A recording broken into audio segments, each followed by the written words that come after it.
last night. I don't need any sound. Can you hear me now? Yeah, now they can. Now people can hear me. No sound. Hi, everyone. Everyone's saying no sound still. No, give it a minute. Should we start again, James? Ask them if they want us to roll the titles. Just so Hey! Yeah. You think he'd done this Should before? we start off from the top? We can start again. Tell them give us a second. Right, we're going to start again.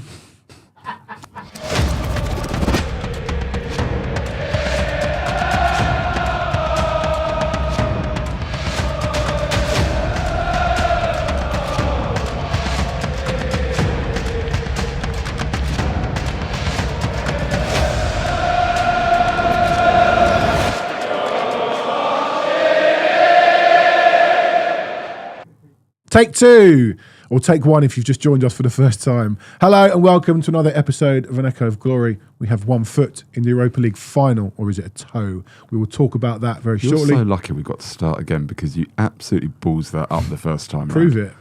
Well, I can't. James, have you deleted the first one? Yeah. Hello, Gary Diamond. Morning, how are you? I'm fine, how are you? Yeah, tired, hungover, emotionally drained, All the emotions. all of that. You see, people are saying toe in the final, and I told James to change the title to toe, and he ignored me. Not for the first time. And hello, Jake Sanders. How are you doing? I'm all right, how are you? Not too bad. Jake is off the bench. Like Basuma. Well, we were due to have Adam on, and he was great on Monday, but unfortunately couldn't come in this morning, and Jake has stepped up. Yeah, a bit like Basuma. You didn't know you were playing last night, and you're playing this morning, and I hope your performance is as good as Basuma. I thought you played well. Yeah. I'm confident. I'll put you in. Daniel Pinkers is already in. We've won a game. Our Australian correspondent is with us. Positive. We'll come to it. It's this disclaimer. There might be some complaining. I think we've got to stay positive. I think we've got to take the positives. We take a lead there. We wanted to take a lead there. Like before we even get into it, the minimum was 2 goals. Yeah. We got that 2-goal lead. We're getting to it. But I do think we've got 1 foot in the final. I do think that. I think it would. I think it. Just in summary, for us to not get to the final at this point would be a catastrophe. We'll come back to all of this. Yeah, I do have a question on that. Foot or toe, Jake Sanders? Well, when I checked the odds last night, we were 50 to 1 on. So you tell me. 50 to 1 on to qualify After the game. Yeah, it's been shortened. But Glint were 11 to 1 to get through, which made me feel They're now a lot better. 7. They're now about 8s.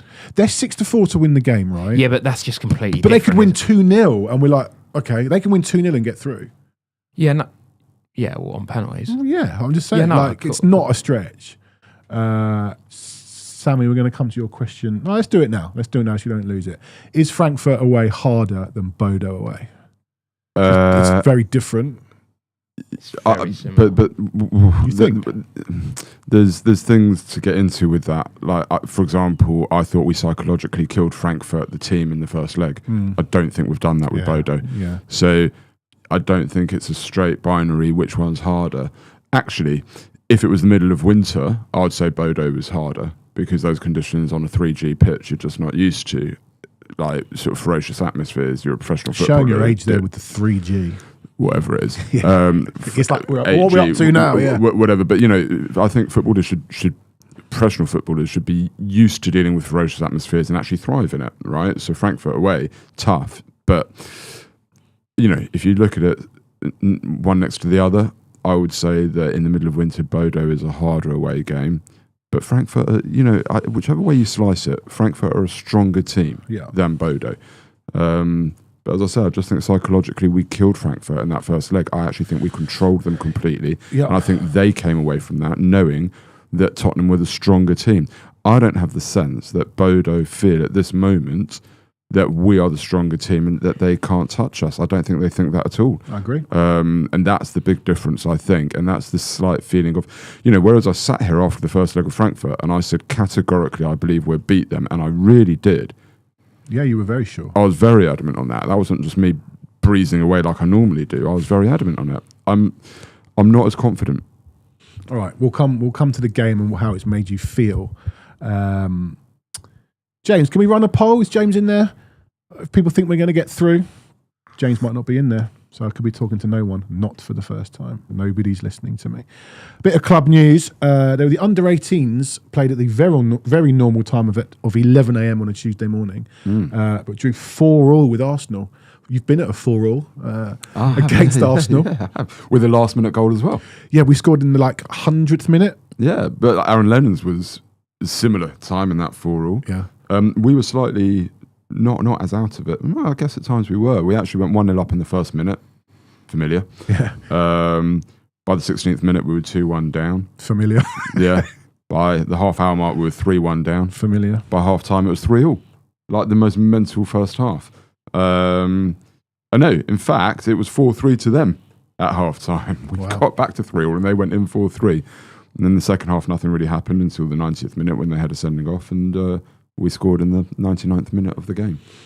Okay, good. Arsenal are a good side at that level. They've got a lad called Max Dalman we were just talking about. Unfortunately, sounds like an absolute player, but that's a good result. Arsenal are a good team. But the 18s have had a pretty good season. Another bit of club news this week. It's a new contract for Lucas Bergvall till 2031, and his prize was a pair of crutches, which come with a new contract. Is he on crutches? Like, genuinely? Yeah. He was in a boot and on crutches. Yeah. So he is out for the season. Yeah. We're certainly not playing next week. There was rumours going around that he'd been injured.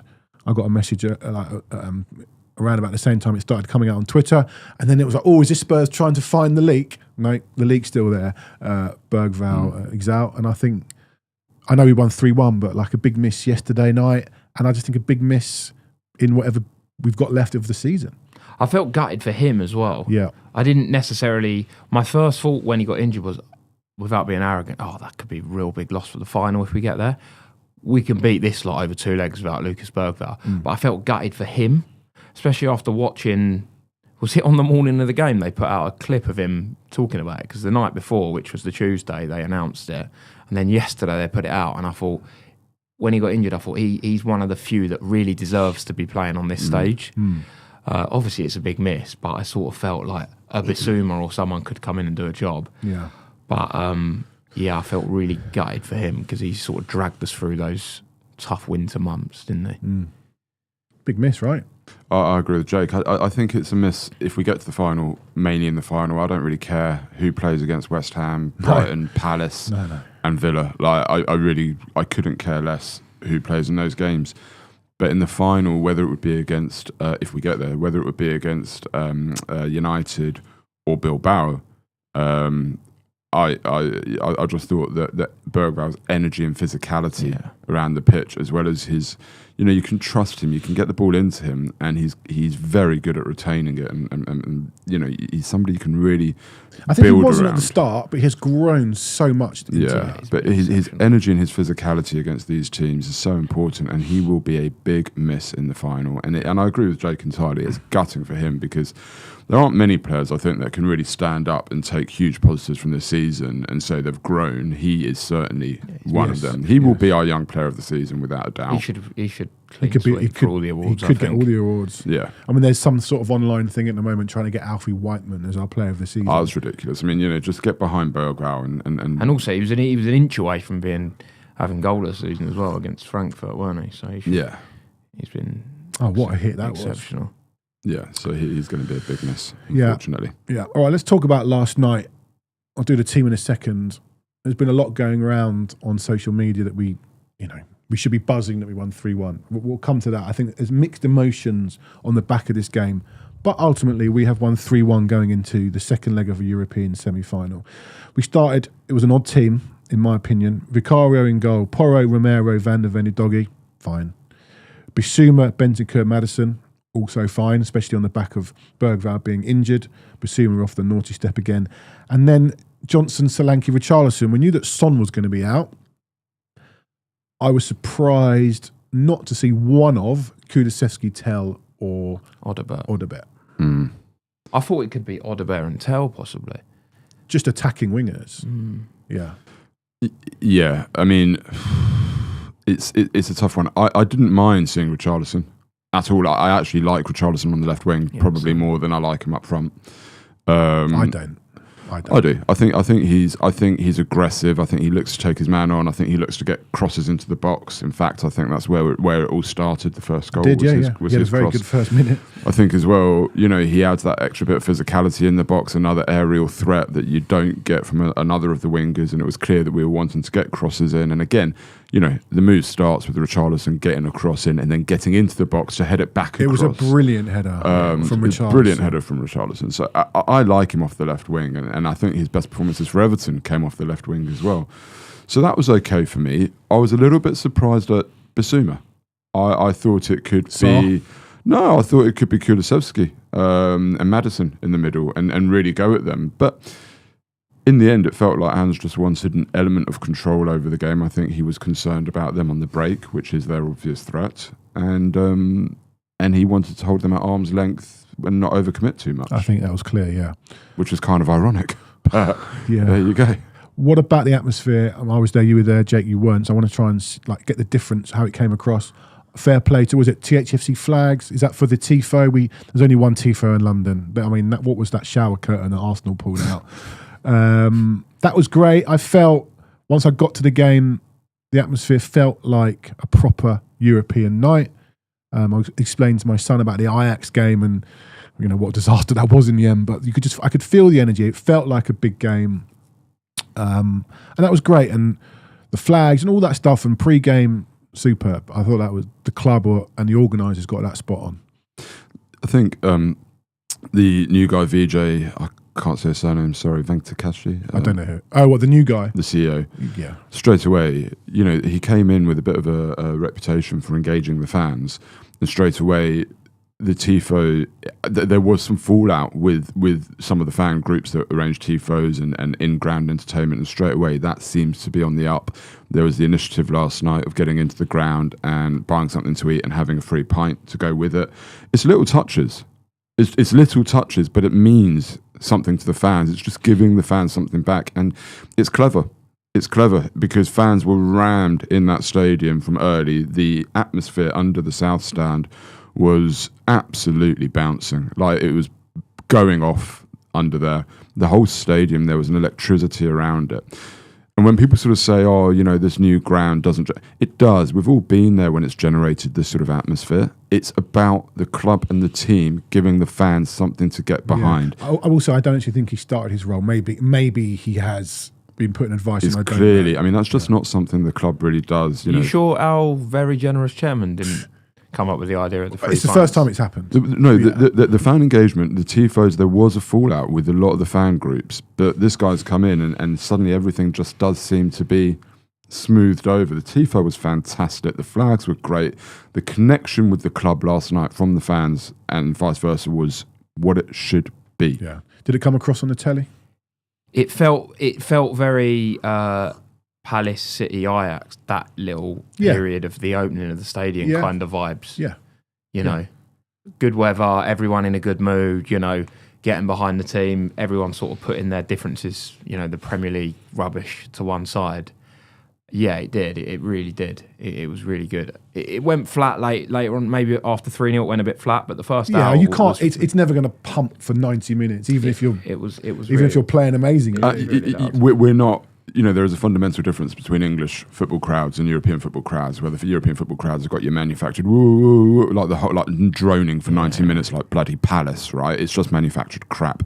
English football fans, I find it much more authentic, where you're not being forced to sing. You're reacting how you feel. Exactly that. Like, these European crowds could be 4-0 down. Whoa, shut up. Like, I saw a bit last night. I think it was when I saw a few of the highlights of who Chelsea were playing, and it always makes me laugh when the away team score and they just continue. And it's like that's just, if we were singing like a rendition of When the Spurs and then someone scored, it would just stop. It would just stop, and it's almost it's a bit false. It's just manufactured crap, right, in my view. Whereas I think English atmosphere. Weird. So you're going to get those peaks and troughs in atmosphere, like naturally. What was a frustration for me was you come out with this like feverish atmosphere. The teams start in a really good aggressive way, crosses into the box, and I think it was the only passage of the game where we won first and second balls. Like, they were aggressive and got the goal. And it just showed me that this team can't deal with us when we play like Would that. you like a stat? We broke a record. Go on. We scored the earliest goal in a Europa League semi-final. There you go. Is that true? Breaking the record, which I'm sure you all knew, so it was at 38 seconds, the record previously held by Eintracht's Ansgar Knauf for Eintracht against West Ham in 2022. I just sort of felt, having got that early goal, with the atmosphere the way it was, we could have had this tie to bed in 20 minutes. And I get that Ange might have wanted an element of control with Bissouma in there. But my God, we had him by the throat after 30 seconds of this tie. Throw caution to the wind for 20 minutes. And if we concede one, then okay, fine. Then maybe start to manage the game a little bit more. But we really could have gone at them, and it didn't happen. I actually thought we were quite poor between the first two goals.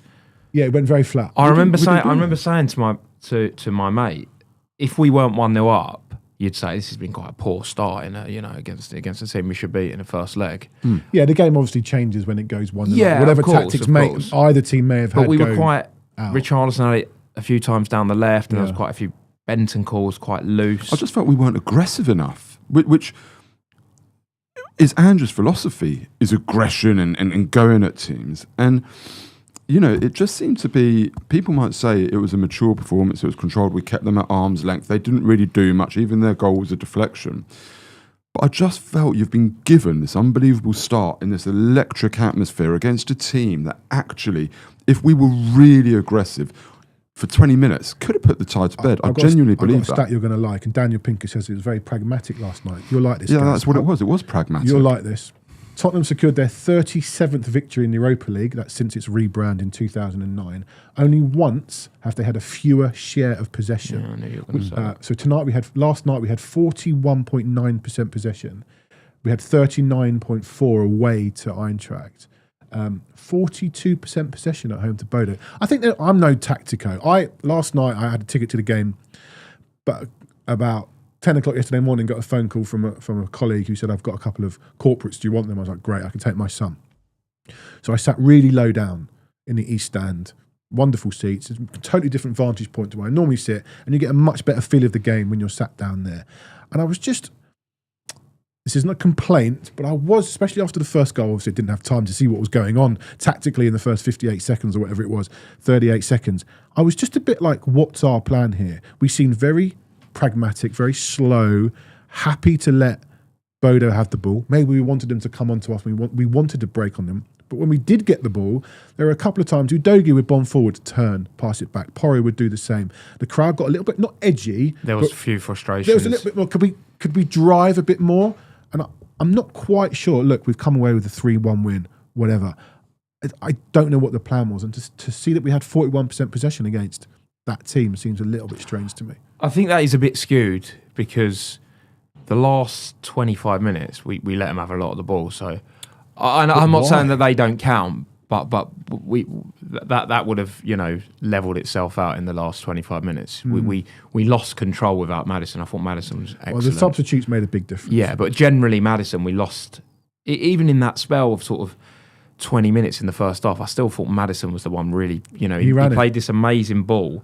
Which we've got no one else in the squad that can do that out to Richarlison round the back. Really I actually thought he was outstanding, Maddison. I know he's got a lot of stick. I thought he was absolutely brilliant, but we seemed to lose a little bit of control. Bissouma was good defensively. He made a few really key interceptions in the second half. I don't think he got on the ball as much. He looked like a player that was quite short on sort of minutes. He's a class footballer. No, I agree. I completely agree. If that performance had been away from home, you wouldn't have a problem with it. And you wouldn't have a problem with letting the opposition have the ball. Similar to like how we did against Frankfurt, away from home in Europe. Let the opposition have the ball, sit in, be solid, take your chances when you got them. The tactics to me looked quite clear. They were going, over the top to Solanke or whoever was running in behind. Maddison, who got the goal.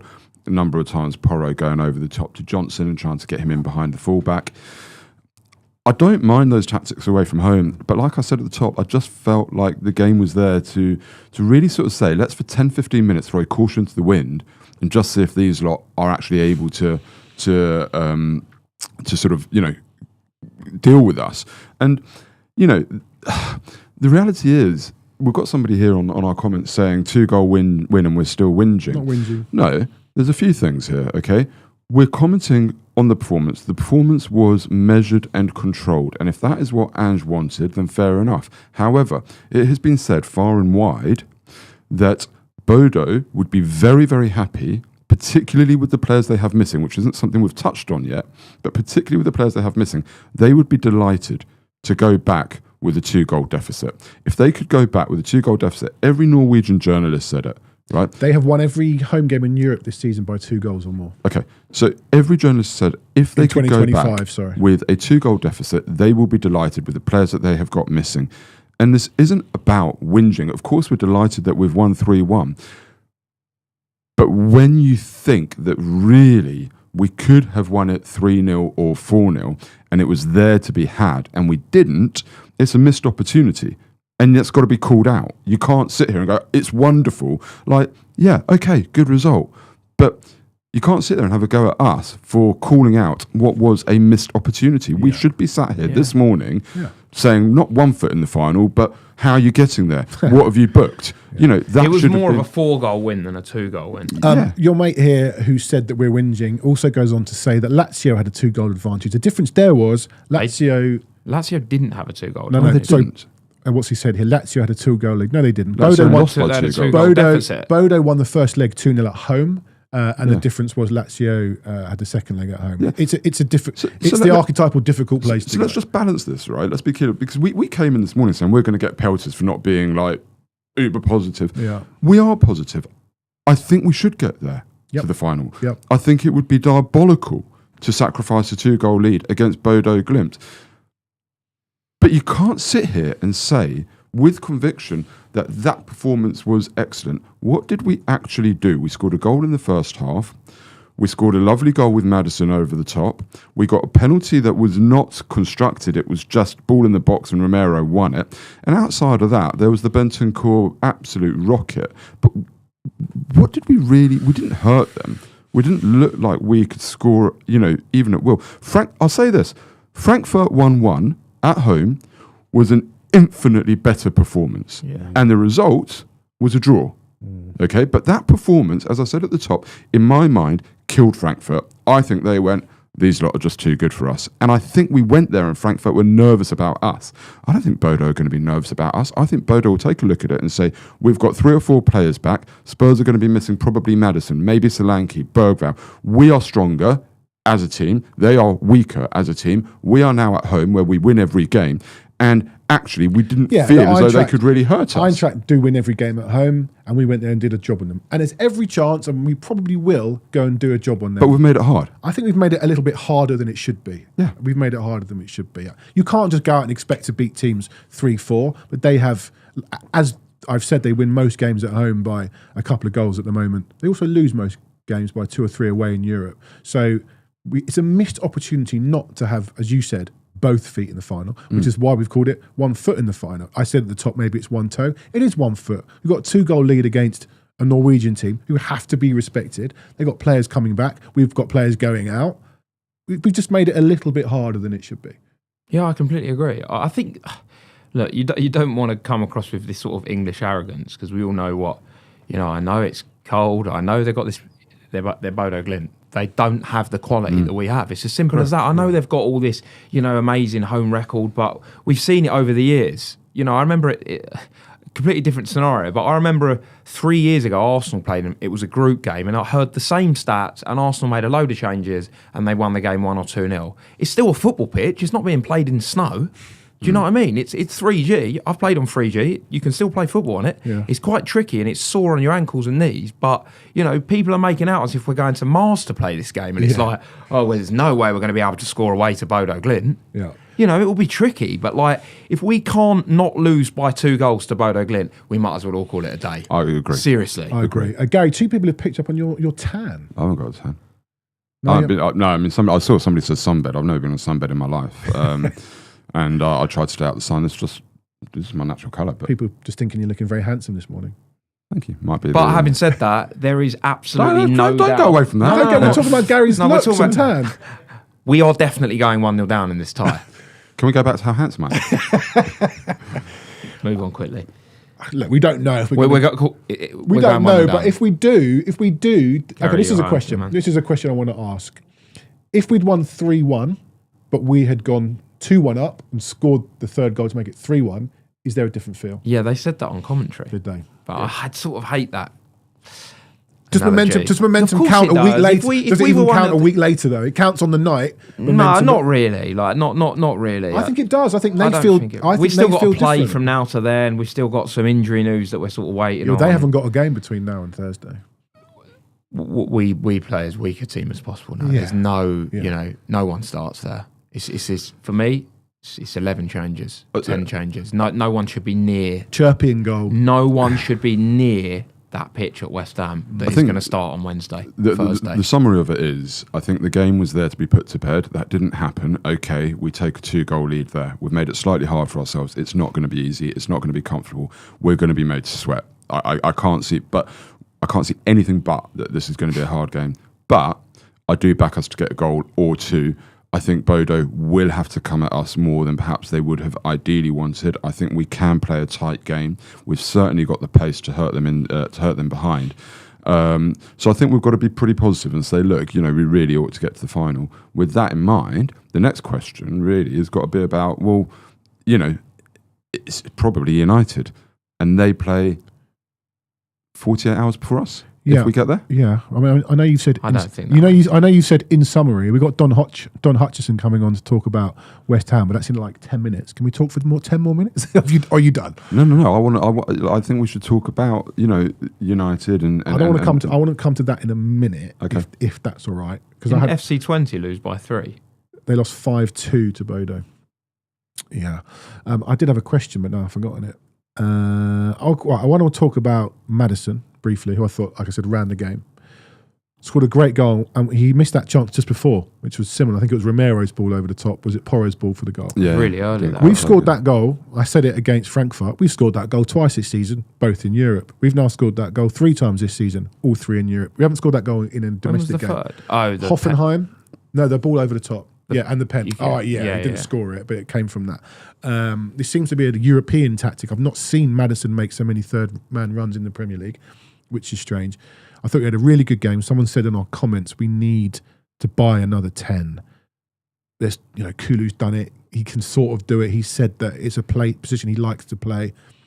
I think we need another 10 to back up. You love Maddison. I think he played really well. But when he goes off, I think we noticed a drop off. We just don't seem to have another player. I know a lot of people like Kulu in the 10, and I don't mind him there, but he's not got the same quality as Maddison. His passing range and it's not his game. The goal he scored last night was really underrated. Like, if you actually watch that back, to take 2 touches from the ball out of the sky, I know the finish was maybe a little bit fortunate. I don't know if he intended it to go exactly where it did, but it was a seriously good goal. Great finish. Because he knew that they were all going to go that way. So it was very Toby Delhi vibes. Yeah. Remember that ball over the top? What, Chelsea or just generally? Well, just generally. I think he did it. I remember him doing it at West Brom and Everton, and I think there was even a Bournemouth one under Mourinho. He's brilliant, Maddison. His frustration for me, as big of a fan as I am, is he should just do it more, because he should be, in my opinion, one of the best players in the Premier League with his skill set. He should, and I think his numbers are pretty decent this season. I think 12 goals in all comps, and like probably similar assists, maybe like 20, 23, 24 goals and assists. That's pretty good numbers. Lordy says he hits the finish. I think he had to. I think you have to take something off that finish. You have to drag it into the far corner as they all slide past you in the other direction. It was a bit agonising, wasn't it? Yeah. Especially on the telly, I was like, "Oh, is that going to go in?" But it's a shame the drop off when he comes off. I mean, what's his name? The Norwegian journo we had on last week, Johan said, "Look, the drop off to Bodo with the players missing, and they're going to have these players back, which we've talked about." I'm not saying we don't have quality coming on, but we've not got a like-for-like replacement in Maddison. We need another 10 off that bench. Yeah, I think Maddison is if you're sort of relating it to like cricket, in the 10, Maddison is a touch player, a touch batter, whereas Kulusevski would be more of your sort of opening bludgeoner in that 10, taking it and just bulldozing his way through. And at the moment, at the moment, Kulusevski is not match fit. He needs to get some minutes. We've got your guest coming on. Yeah, well, he's joined the waiting room. We will talk to Don because he actually was working for TNT last night. We can talk to him about Spurs and West Ham. But I think he's got to come on soon. Go on, finish what you were saying, Gaz. No, I wrapped it up. So, Kulusevski isn't quite that sort of touch player, the through balls as much as Maddison is. I do agree we need a 10. Eze would be a great option to have in the sense that he could play 10 or on the wing, so that would be good. But it's undoubted that we, it's an area that needs strengthening. I'm going to put these headphones in. Different to how I normally would. Hello, Don. Can you hear me? Yes, Bladey. Great. Thank you for joining us. We are live. No swearing. Well, you can swear if you want. We have. No. How are you? Thank you so much for joining us. I'm good, mate. I'm very good. Enjoyed the game last night. Good game. Good result. You must be buzzing. Well, it's an interesting one because a lot of people have said on social media you must be buzzing. I know you're working on a highlight show for TNT. 3-1 is to go into European semi-final after winning the first leg. 3-1's great going into the second leg. I want to ask you as an ex-pro, how big is momentum? Because do you not think Bodo will think, hang on, we've got that last goal. This is important to us. Well, especially what Bodo have done this season. They've beaten Lazio, beaten Porto, beaten Besiktas on their plastic pitch. Tottenham, I think it depends on the dynamic of the game. If Bodo had scored first and Tottenham scored 3, you'd be coming out of that game thinking, oh, amazing. The dynamic's amazing, scored 3 good goals, we're in cruise control. You understand and respect the opposition. I think it's because Bodo scored late. In the last 10 minutes of the game, puts out a little bit of fear. And as a fan of your football club, you tend to dwell on the negatives. I think that's just what we do as fans, don't we? We just think, 3-0 would have been perfect, but 3-1, oh no, now it's a little bit edgy. And it might be on that plastic pitch. If you've got your negative hat on and you think, well, Tottenham struggled against Tamworth in the FA Cup for 90 minutes, didn't really cope particularly well, but got the job done. This is a different level of opposition. So it'll put Tottenham under pressure. The start of the game is going to be really important. You also talk about, are we buzzing? Again, some are and some aren't. I think I don't trust this team. You know that. I see you every week. I have a nice whinge about Spurs. You watch Spurs a lot at your work with the work at the Premier League and on Europa League. 23 games is far too many. I think that's why some are not sure about going into that second leg. But overall, how are you seeing Spurs at the moment? They're not a good watch because I think they're pretty predictable, and you guys will know better than me. I think you can close your eyes when you see a Spurs goal that goes in against them, and the 2 fullbacks, whoever they are, they'll be playing 40 yards out of position. I look at Tottenham and I think they're crying out for a manager that'll give them that structure, because when you compare squads like Tottenham, Villa and Man United, Tottenham have got the best squad. I mean, you might argue Villa because they've done a bit of business lately, but Tottenham's squad is head and shoulders above Man United's squad. Yep. And I always champion Thomas Frank. You know me, Blaney, and boys. I think Thomas Frank is ready for a next step. I think he should have got the Man United job, in my opinion, because that's another team that needs structure. But in terms of Tottenham and how they play, you don't have to have fullbacks high up the pitch when you haven't got comfortable possession of the ball. I know as a midfield player, when defenders are giving you a ball, especially these days, and you're under pressure and you've got a bit of risk attached, you want 2 fullbacks that are going to be in their position so you can find them.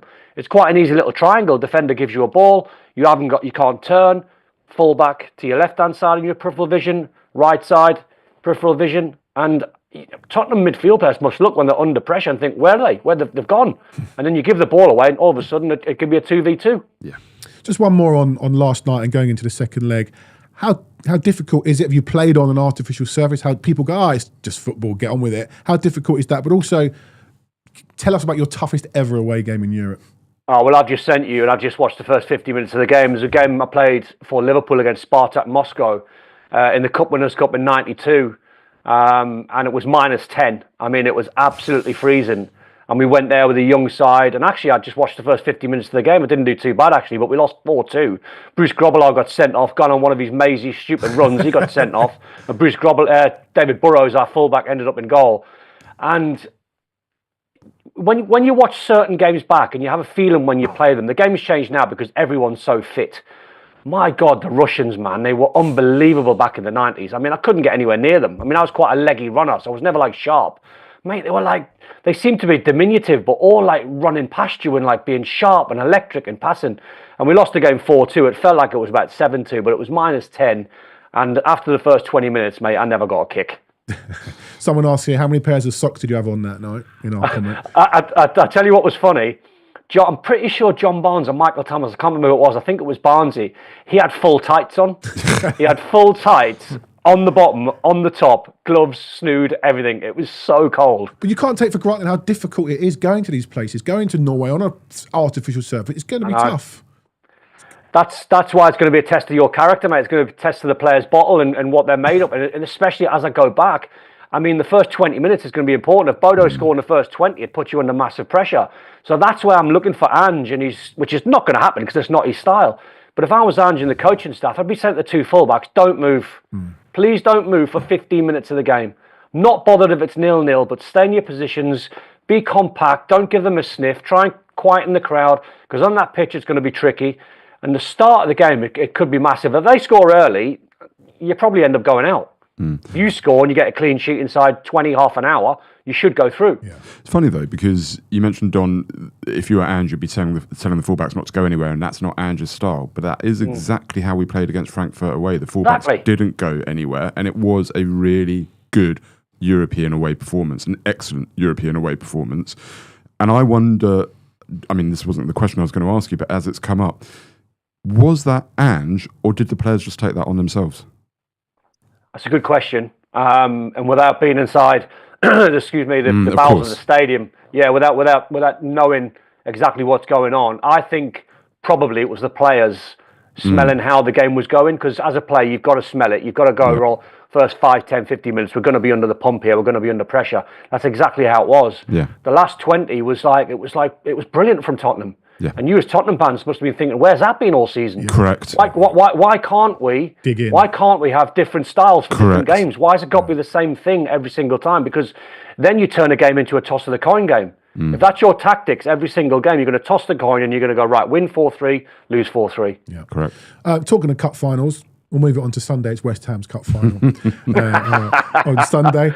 You are looking it up, Don. You scored in this game in 1995 under Harry Redknapp. It was a 1-1 draw. Your Liverpool teammate Ronnie Rosenthal also equalised. One of 4 direct free kicks you scored in the Premier League. Wow. I have to say, I don't remember it. Do you remember it? No, I was going to say, I can't remember that one either. Yeah. Actually, it's a long time ago. Yeah.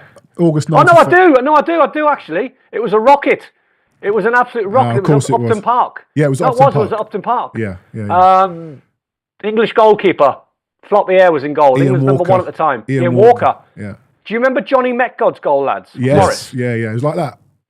Well, double check it, but in my memory, it's pretty much close to that. In fact, you're right. It's coming to me now, actually. You're right. Honestly, it was. I drilled. The only reason I remember it because I've seen it. I think it cropped up, like on Instagram or social media when someone said on this day, a million years ago. And I think it was a bit of a rocket, yeah. But what about West Ham? They've had a change in manager. It hasn't gone to plan. How are you seeing Potter? How are you seeing West Ham? Not great. I think it's a club, probably like many actually, that probably needs wholesale changes. I look at their midfield and I think it's very slow. I think it's quite pedestrian. I try and build a side around Jared Bowen and Mohamed Kudus. They seem to be the 2 players that have got a bit of pace in wide areas. Fulkrug called him out, didn't he, a couple of weeks back? And he was absolutely bang on.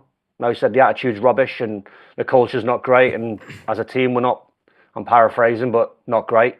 And I just think West Ham are in that slump at the minute where I think he needs to do a lot of dealing in the summer. He might have to lose Kudus. I think I read this morning his buyout clause is something like 120 million, so that might put quite a few people off unless it's Saudi. It does feel as though to me though, mate, it feels as though it needs a complete change. It needs 6 or 7 out, 6 or 7 in. Obviously, Don, it's not Potter's team, and I know it's obviously still really early, but the results have been so bad. Do you think if West Ham were to start next season quite badly, could quickly become under pressure? Could do. I think you saw his press conference last week, how irritated he was, which is very unlike Graham Potter, how frustrated he was off the back of when they played Liverpool and got beat at Anfield. It was probably their best performance, but lost the game. And then last week, they were all over the place against Brighton. I mean, it's a team that West Ham just never seemed to get a result against. Brighton seems to be their bogey side. A little bit like you guys. I mean, my memory, Blaney will correct me if I'm wrong, but West Ham have got a pretty good memory, pretty good record against Tottenham. So it seems to be their cup final. It seems as though they can get up for it. I'm just very critical now. It's not because they're playing poorly, but I'm just looking out at the owners of West Ham and I'm just thinking, like, please build West Ham their own stadium, because the London stadium's not great. They haven't got an end. They haven't got a Stretford end. Yeah. They haven't got a Kop end. Yeah. There's not much to grab onto. So if you guys go there and start well and play well and score a goal, I mean, the crowd might turn pretty quickly. We joke about it being the cup final. You were at West Ham twice, had a few years there. Is this when you get there? Do you know this is the big game for them? Not really. I mean, it is and it isn't, because it depends what club you're at. If I'm at Liverpool, I'm looking at Everton, I'm looking at Man United. You're looking at sort of like big games because obviously the derby and Man U's Man U. But when you're at West Ham, there's so many London derbies. So of course you look at it and you think, bookmark that one in. But you don't really think of it too much, because one week you're at Anfield, next week you're at Old Trafford, next week you're at Goodison. You're all over the place, and the stadiums are magnificent. But there seems to be something about this fixture over the years where it gets the best out of West Ham. Yeah. And it shouldn't be the case, but sometimes it is. Sometimes you can raise your game. I'd done a podcast the other day, and it was a Man United one, and I can remember playing for West Ham actually, and we were a disgrace in 94, 95. We were terrible, awful. And we played Man United on the last game of the season, and we stopped them winning the league, and Fergie called us a disgrace. Yeah. He said, these lot are a disgrace, and he turned up for one game. And he was probably right. It was our main aim, because there was nothing to play for, was stopping Man United winning the league, and we'd done that.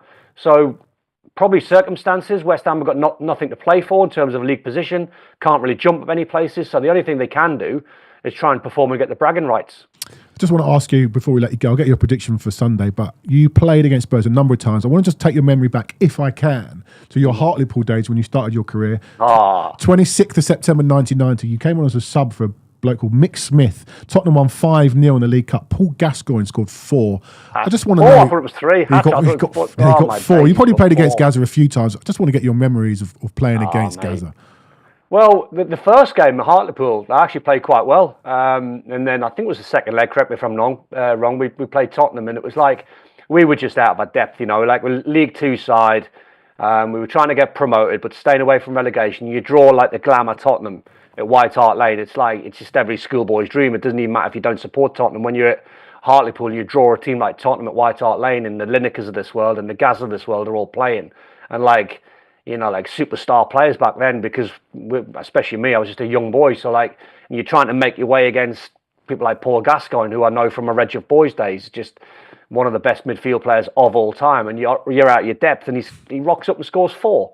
And it's just like, it could have been 10, but I still would have enjoyed it, because it was just a privilege to play there at the time. Yeah, great stuff. Right, look, just on to Sunday finally. I think Spurs are going to have the mascot in goal, 2 tea ladies at fullback. I don't think anyone's going to play. It's not a big game, but look, we could go 17th if we lose, which is a bit of a disgrace. But go on, how do you see Sunday in the prediction? I don't know, lads. I don't know. I honestly don't know, because Tottenham, as you said, are going to rest so many players for the second leg. I'd probably see it a 1-1 draw, and I'm not trying to sit on the fence, because West Ham don't score many. I think you guys, because you're at that point in the stage of the season now where you like Man United, like you don't care. You like Arsenal as well, don't care. It's all about the European trophy. Yeah. It's just what can you do apart from a bit of personal pride. So yeah, I'll go for a score draw. Don, you say you don't care, and obviously it's easy for fans to say that, but have you been in that position before where you've FA Cup or European run? Do players go into a relevant Premier League game and they're not that bothered?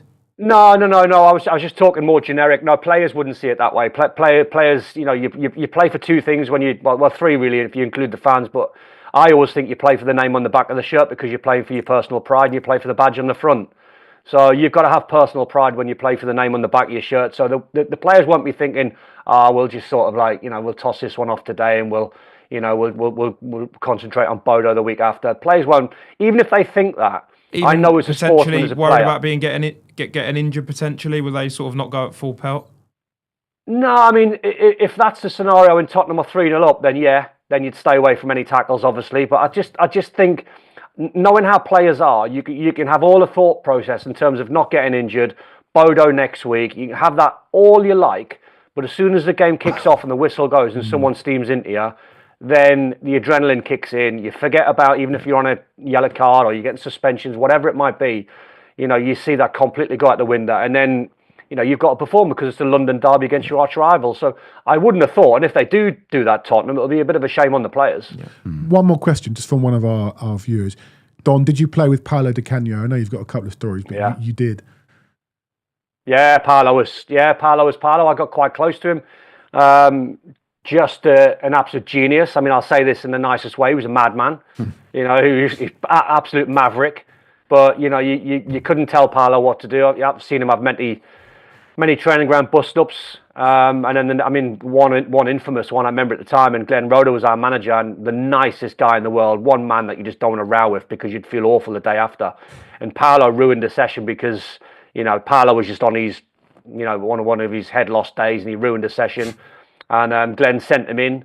And then the next morning, Paolo come in and he baked his own tiramisu cake to apologise and give that to Glenn Roeder and lads. He's like, Paolo, really sorry. And then you couldn't help but fall in love with him because he come in, baked the cake. I mean, God knows what was in it, but he baked the cake and he was crying. And he was like, it's all right, mate, because he'd turn it on in the game that was coming up after. Genius. Don, absolutely brilliant. Lovely to talk to you. Thank you so much for joining us. I won't see you this weekend because I'm not around, but I'll see you soon at work. And thank you so much for joining us. Anytime, boys. Cheers, Anytime. Don. Cheers, Don. Thank you so much. Great stuff. Do we really care about tomorrow or Sunday? Don't want to lose to them. I feel like of all seasons, like Don't want to finish below them. I don't care. You don't I feel care. like there gets to a certain point in the Premier League where finishing below or above someone doesn't matter. Yeah. Do you know what I mean? Like if they finish 17th, 16th, and we finish 17th, I know it will go down as them finishing above us, but it's so embarrassing for the pair of us. It counts for zero. It means, and I know if they beat us, then they probably will finish above us. But I mean, toss that game off as much as we can. Not that I want. They'll be bang up for it. I don't even know if they will. No, I think they will. They'll know they can sniff out. And the reality is, Yeah, they should be fast. they should be sniffing out a win. They absolutely should be. Yeah, They should know that we are going to be playing. I mean, Van der Ven and Romero won't play. One of Udogi or Porro won't play. I think he plays Gray right back and Spence left. Could well do. 100%. I wouldn't even be surprised to see Werner. Do you know what I'd actually play? I'd play Basuma Needs minutes. an hour. I'd Yeah, play Basuma an hour. could It's have the only said- one I'd play. Kulu needs minutes. Basuma and Kulusevski. It's like you want to play Richarlison because Solanke won't make it, but you also don't want to risk Richarlison in case Solanke doesn't make it for Thursday. So, it's a game where you could easily see Mikey Moore come in. I think the team picks itself, really. Well, I don't know. There are options, but I think West Ham, I think you said it right, they'll sniff a win and their fans will demand the win to give them something to cling to for the season, because as bad as our season's been, theirs has been They haven't really even poor. been in Europe. Yeah, Invert the Ting says, will Johnny tweet 20 if we lose on Sunday? No, 20. Invert the Tings are great no. No, 24 it will be if we lose. And there was another question here. George Pena, does anyone talk about where West Ham finished when they won a Conference League? No, couldn't tell you. I don't really talk about where West Ham finished anyway, but the Conference League. I mean, yeah, okay, it's a trophy.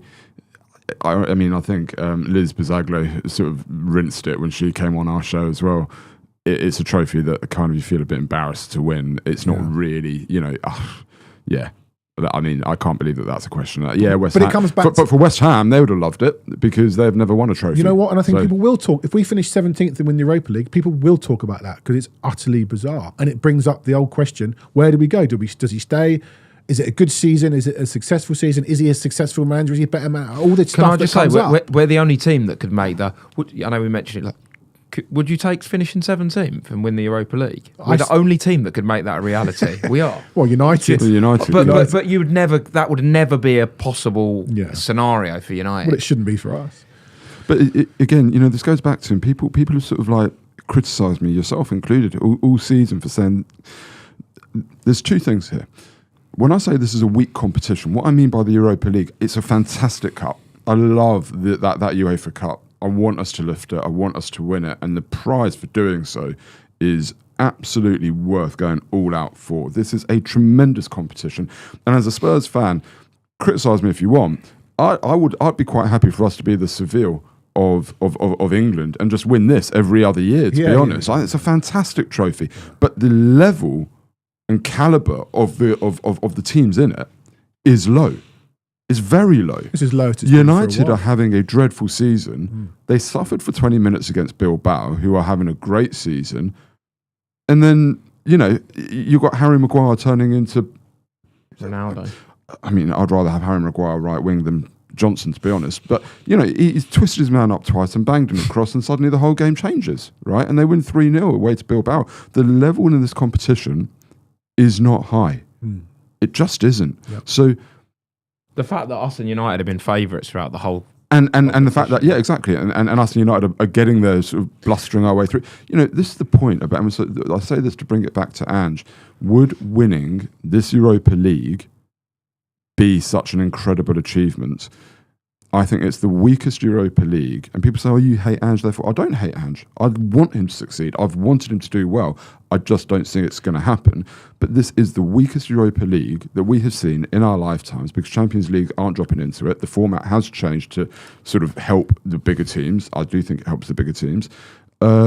It was clear to me that we should be getting to the final. I've never booked tickets to play tickets, back in August or beginning of September. It was clear to me we should be because the level of the competition is weak. So if he wins it, I don't know that it's such a fate of managerial brilliance. I completely agree. But do you understand when Spurs fans and mostly people from outside say, why are you getting rid of this bloke who could potentially win you your first trophy since 2008 and your biggest trophy since 1984? I can understand fans from outside saying it if they haven't seen much of Tottenham this season. Yeah. At face value, yeah, that's a valid question. I can't understand Spurs fans saying it. That one winds me up because Spurs fans should have seen the dross throughout, not just this season, but actually last season. And when we think back to the first 10 games that everybody eulogises about, we beat Sheffield United in injury time, having been 1-0 down. We beat 9-men Liverpool in injury time.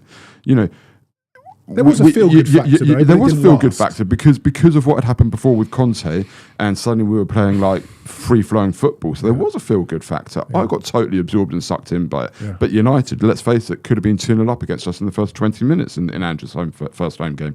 Those first 10 games could have been very different. And if they had been very different, Ange wouldn't be here today off the back of what's happened since. Yeah. Okay? Again, we're getting pelters. Will, come on, lads, you don't need to do angst every week. This isn't angst. This is looking at things in context. Yeah. We can all see. We could have come on here this morning and gone 3-1. What a wonderful performance! What a wonderful performance! How are you getting to Bilbao? We've walked it. We haven't walked it. And the problem I have is that I don't trust this team. When you've lost 23 football matches, I don't trust this team to go to Bodo and do the job.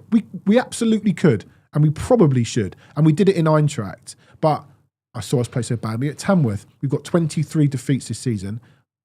I think we will go through, but excuse me for not trusting that it's done. Because when you lose 23 football matches in a season, which is far too many, probably 10 more than we normally lose in a season, don't trust them. And again, this comes back to, I don't even know if it's the team I don't trust. Because, as Don said, if Thomas Frank was our manager right now, if somebody else was our manager right now, then I would trust that we would get through. So I don't know if it's the team. But even on the back of 23 defeats, I don't care who the manager is. But another manager wouldn't have had 23 defeats. And that's the point, right? Is I don't know if it's the team I don't trust or if it's just the manager that I don't trust. And again, I know I'm going to get criticism. Leave him alone. He's about to get us to a final, this, that, the other. Honest to God, I think any manager worth even giving them the title or considering themselves a manager should get this Tottenham team to this Europa League final, right? It would be a failure to not have done. Just would have been. Yeah. No, I completely agree. I think it's perfectly acceptable to say that Tottenham winning the Europa League would be a brilliant achievement. Oh, absolutely. But AZ Alkmaar, Frankfurt, Bodo Glimt, Man United. I know you still got to go out and beat these teams, but that's the context.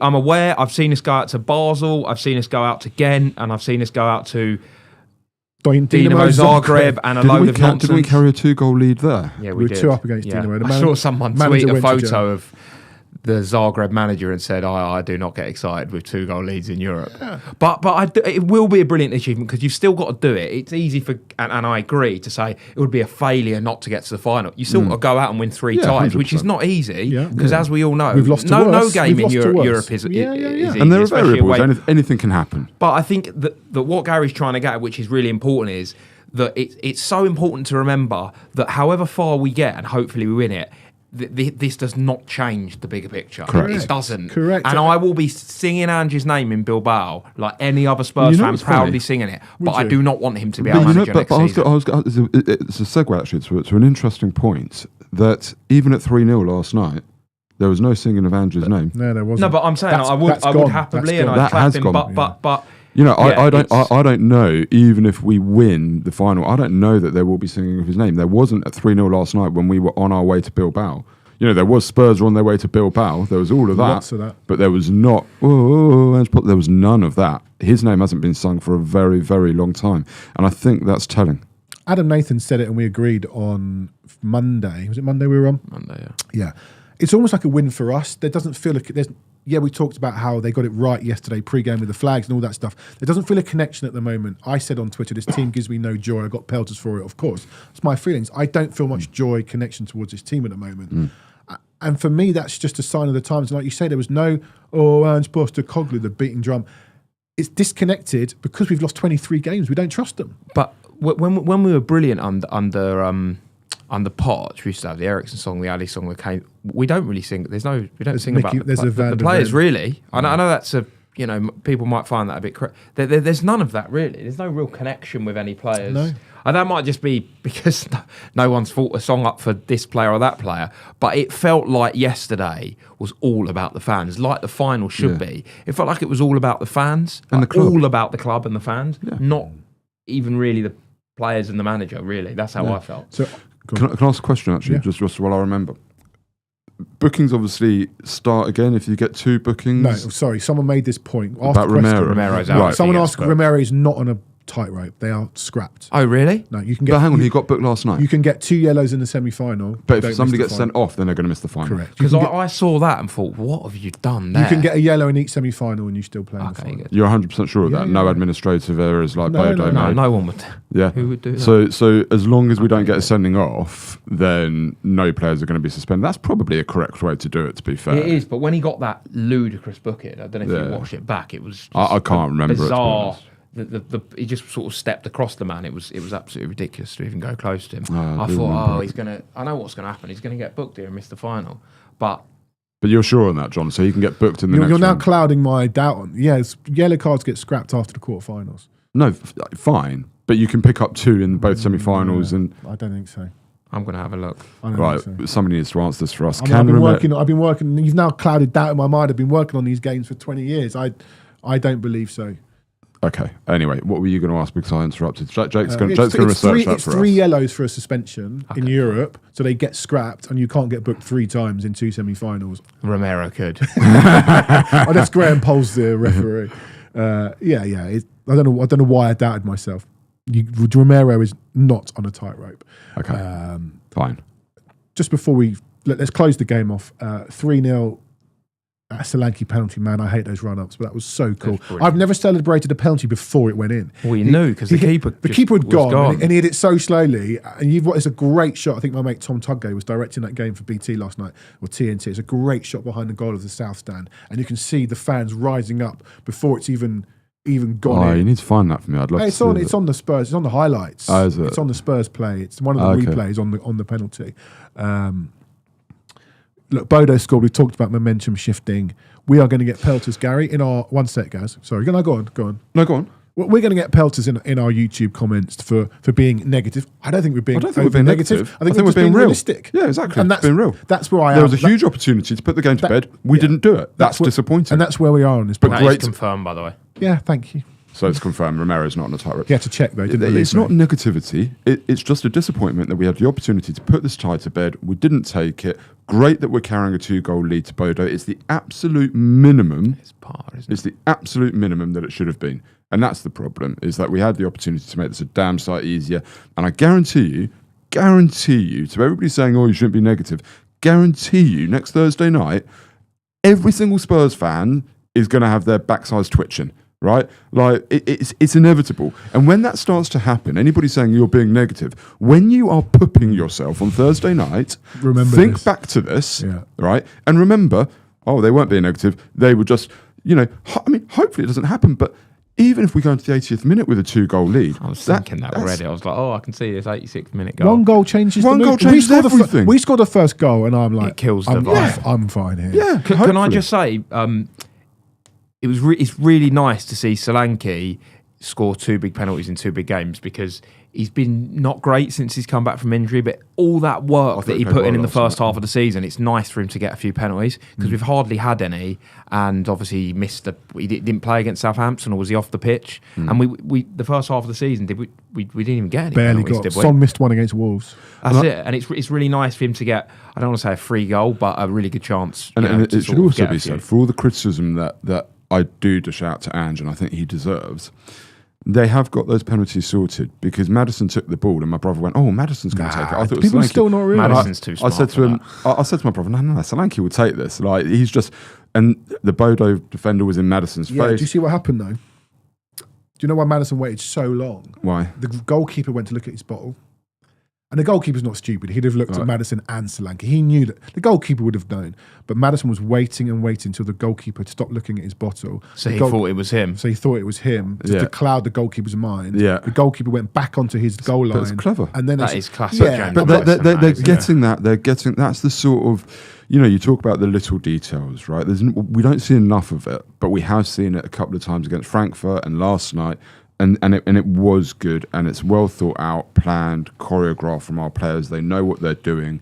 And that creates a sense of calm amongst the players, which gives Solanke the room to have the confidence to sit the keeper down. Do you know what I mean? Like it is well done. It's a very streetwise He is. Maddison thing to do. It's Yeah. a very English thing. So I recall Trippier doing it either for England or Newcastle. I can't remember. I think it was Newcastle, actually. It's a very English, streetwise, smart, quite experienced, But do you not think they see through it? I knew Solanke was taking that penalty. to be honest, to be fair, there Maddison waited so long. Yeah, I there was sort a of point thought, where I went, hang on. Is Maddison taking Yeah, this? to be fair. And then there my was a mate was point. going, no, Solanke. And I was like, it looked like he was about to take it. And then he did that whole, I think he sold the keeper. I just quite like the way that he held it and held it and held it. And then at the right moment, Solanke just puffed his chest out, strode forward. Well, when the referee went like that, I looked at Solanke again. I was low down, so I was in, and Solanke was sort of facing me. Just happened to be looking in that direction. Did he give you a little wink, Johnny? I gave him a little wink. As a man who only ever missed one penalty, call me Matt Letizia, and he sort of went. I just saw Solanke sort of went, just breathe. And obviously, I was like, then he's taking his penalty, but it's a big thing for those strikers. They now have to wait. It's not like penalty, give me the ball, take it like it used to be. There's a wait. It's probably 3 minutes between awarding, and that's a big pen. I actually said to the bloke next to me, Kev, who I've not seen for 5 years, great to see him if you're listening, Kev. Don't think he is, but you never know. This is the tie right here. That's at what I 3-0. said. And it should have been. And it should have been. And they had 3 shots. I can remember 2, the flick over the crossbar in the first half. I don't remember the other one. And the goal they scored. And I watched the goal they scored back this morning. It's a decent goal, to be fair. The feet from both blokes. Scrappy in that box, though. But the feet from the guy in the box, and I'm not sure it was the guy that scored. I think he might have laid it off to someone. But whatever.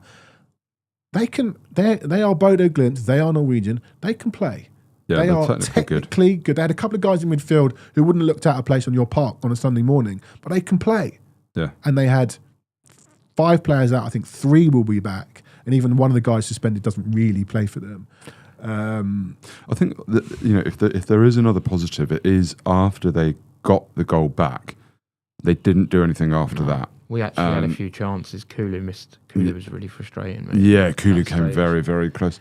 Look, the reality of it is we've got more than enough about us to go out there and get a goal. And for all that they beat Lazio and they beat this and they beat that, I just don't think Lazio are particularly good. I said it from the beginning. They're a name, aren't they? Yeah, they're a name, but I don't. They've got Guendouzi in Pedro midfield, for God's starting sake. I mean, the level of quality that we have should be more than enough to go out there, get a goal or 2, Agreed. and the tie should be done. They lost And to Karabakh. They did lose to Karabakh. Home or away, though? They lost at Karabakh, home. They lost at home. They lost at home. Of course they're beatable. They're Bodo Glimt. Yeah, I know, but we but also like- have to respect them, and I just think we've given them a sniff.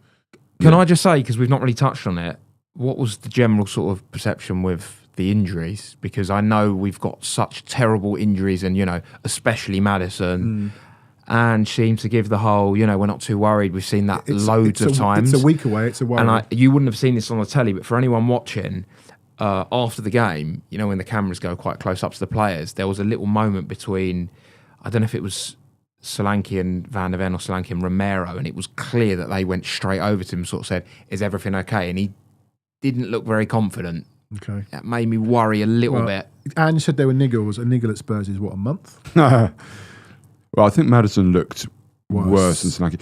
It's funny, with Solanke, I actually pointed it out to my brother and said, I think Solanke's limping there. And then he chased back.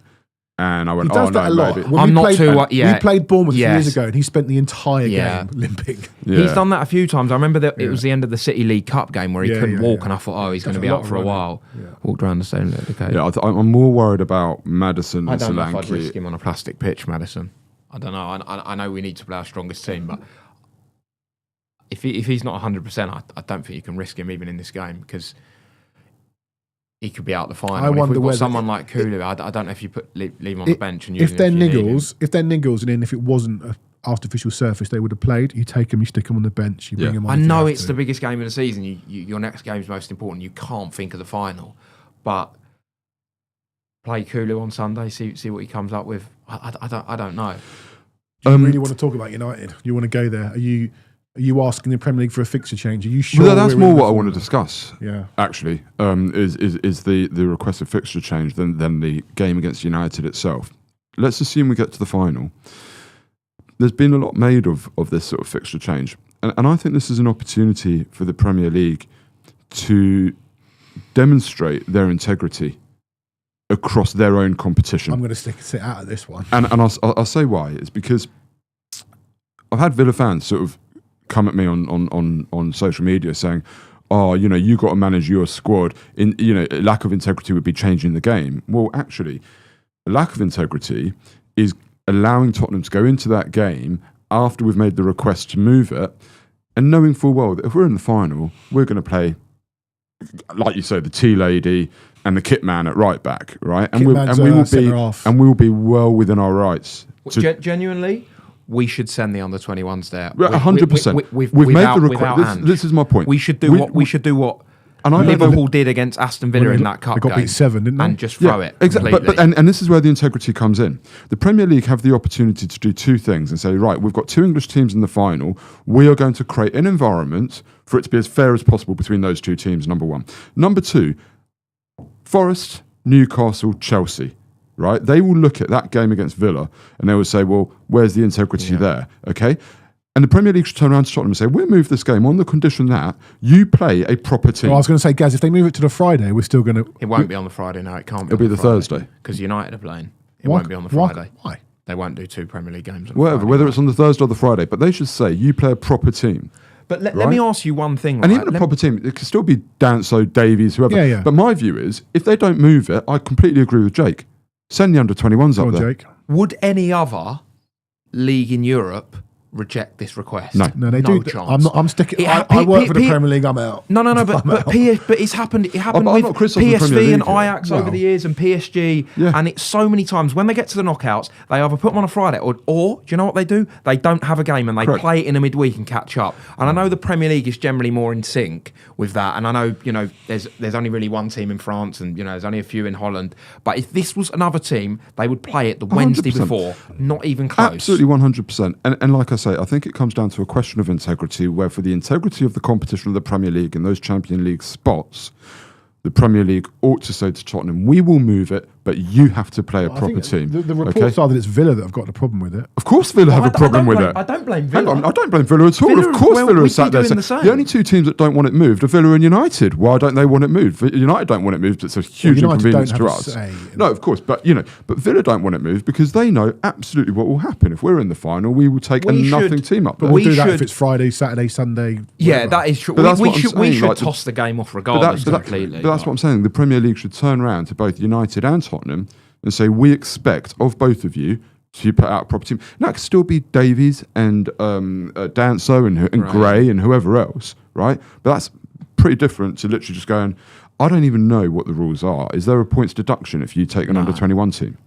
No, you might get can fined. play. You can could play get whatever a team you fine, want. maybe. You can play Like whatever team you want. literally, if it's not moved and we're in the think there's final, been previous I to agree with you. this. And shouldn't go up the. They should be in the Bilbao under-21s. if we're in. It'd be a Sunday night game at 7 o'clock. They'll be going to Bilbao the next morning. Is it not 2:15 on the Sunday? I thought there was potential changing it to 7. Yeah, but I'm because not City Palace has been. No doubt City's they'll game change it has to been later. Genuinely, I hope that happens because that'll be a massive. That City two game. fingers up City at- aren't playing in the 7 o'clock slot. There was talk of moving Spurs Villa into that, which would be worse anyway.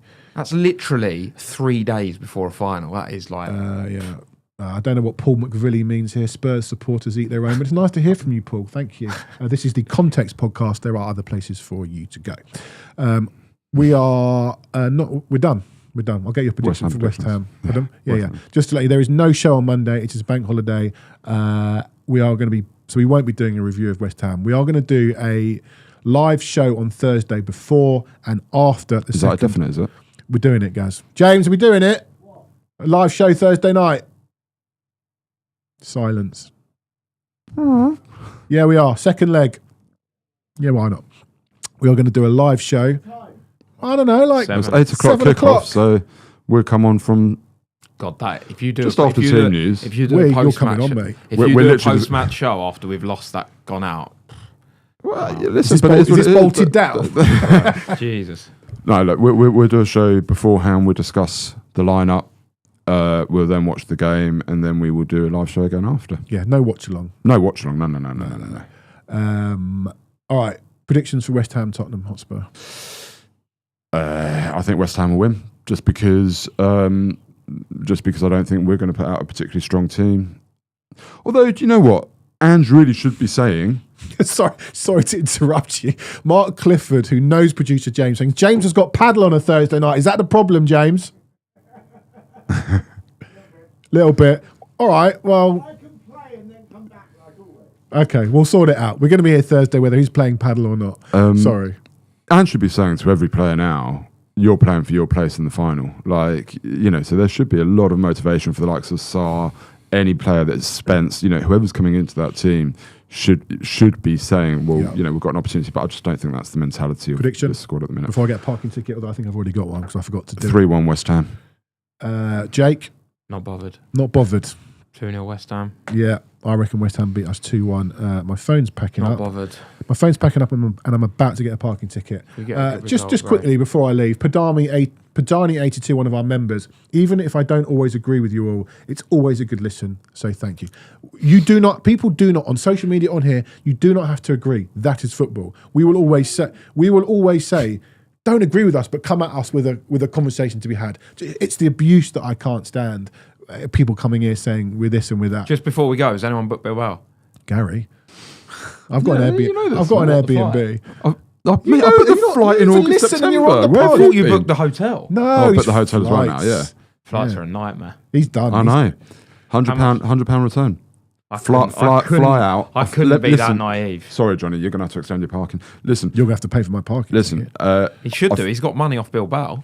listen. Let me tell you something, right? I fly out Tuesday afternoon, Yeah. land at about 5:30 in Bilbao. Lovely evening, Is it direct flight? direct flight. There's no direct flights there. Direct flight, and This isn't a holiday with Judith Chalmers. I had You've got to go. I had a direct flight home as well on the Thursday about lunchtime, but it's been rerouted to Barcelona for the 1 hour transfer and then home. I'm to bored. Ed M. I haven't thought of Dublin. Thank you for that. I Fly thought of from every Dub- other city in Yeah, the you've whole. got to get to Dublin. Okay. It's 40 minutes. You can fly to Toulouse, Bordeaux. Okay. There's options. I've looked. Oviedo, although you can't fly back from Oviedo because they don't fly from Oviedo on a Thursday, Friday, or Saturday. Didn't he used to play for Everton? Brian Oviedo, brilliant. So Right, good. let's call it a day. We are calling it a day See you in because I am Bilbao. going to get a park. See you in Bilbao, gentlemen. We will see you next Thursday. We'll be live from James's paddle on Thursday night. We will see you then, and up the Spurs.